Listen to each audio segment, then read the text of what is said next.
کل بھی آپ کو پیغام بھیجا تھا، اور چونکہ روز بروز ماشاءاللہ خوشی کی خبریں آ رہی ہیں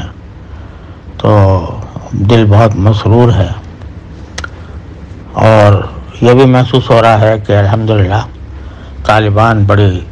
صرف شجاعت ہی سے نہیں بلکہ ساتھ ساتھ بڑی حکمت سے اور دور اندیشی سے کام کر رہے ہیں۔ اس سے بہت خوشی ہوتی ہے۔ اب جتنی مشقت اور جتنی محنت انہوں نے اس جہاد میں اٹھائی ہے، جو قربانیاں دی ہیں، اب آگے افغانستان کی تعمیر کا مسئلہ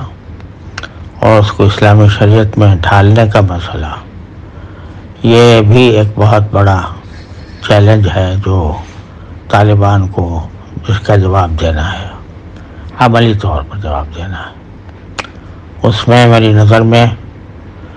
خاص طور پر 3 شعبے ایسے ہیں جن کی طرف توجہ دینے کی ضرورت ہے۔ جب حکومت مستقر ہو جائے، اور میں اب بھی یہ مناسب سمجھتا ہوں کہ جو 2-3 دوسرے گروہ ہیں وہ بھی کسی نہ کسی طرح طالبان کے ساتھ شامل ہو جائیں، چاہے اس کے لیے ان کو تھوڑا بہت کوئی عہدہ وغیرہ بھی دینا پڑے، اور پھر اس کے بعد پہلا قدم جو ہے وہ دستور اور قانون کی تدوین کا ہوگا۔ ایسا دستور کہ جو صحیح معنی میں اسلامی دستور ہو، ایسا دستور کہ جو تمام شرعی شرائط کو پورا کرتا ہو، اور اس کے ساتھ ساتھ بہت سے قوانین کی تدوین بھی، جیسے خلافت عثمانیہ کے زمانے میں مجلۃ الاحکام العدلیہ کی تدوین کی گئی تھی، اس طرح اب ضرورت ہے کہ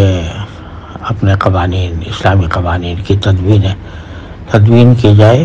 اور اس میں جدید مسائل کا بھی اضافہ کیا جائے۔ اس کے لیے فقہ کی ایک جماعت تیار کرنی ضروری ہے۔ دوسری چیز جس کی اہمیت ہے وہ تعلیم کا نظام ہے۔ تعلیم کے نظام میں جہاں مدارس اپنی جگہ قائم رہنے چاہیے، وہاں جو جدید تعلیم گاہیں ہیں ان کے نصاب و نظام میں کس طرح تبدیلی لائی جائے کہ وہاں سے سچے پکے مسلمان پیدا ہوں،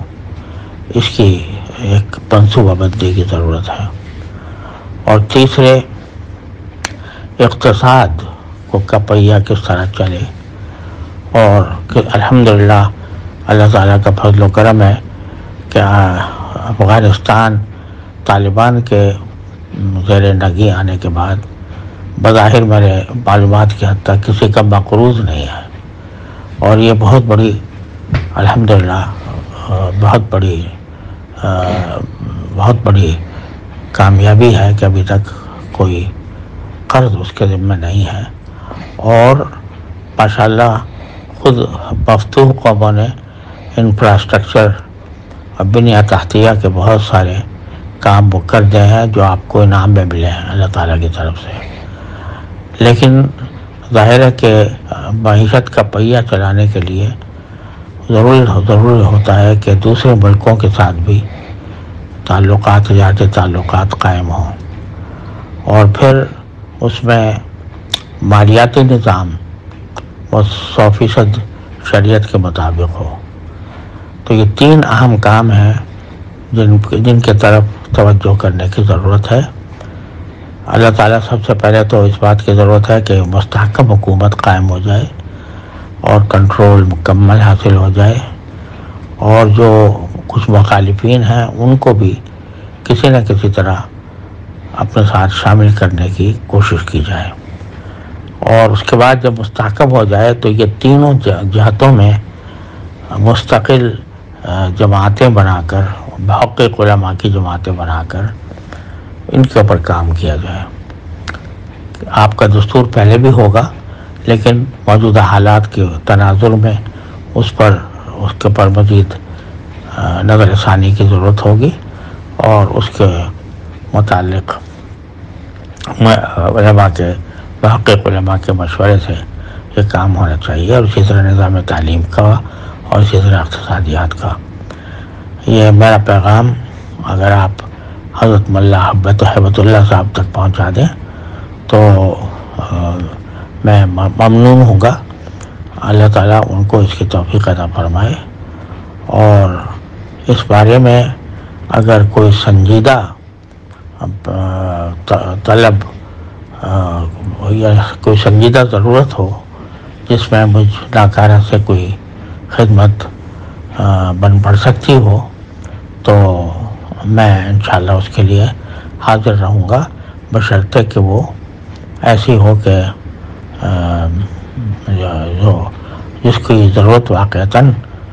آپ حضرات محسوس کرتے ہوں. اللہ تعالیٰ قدم قدم پر آپ کی دستگیری فرمائے.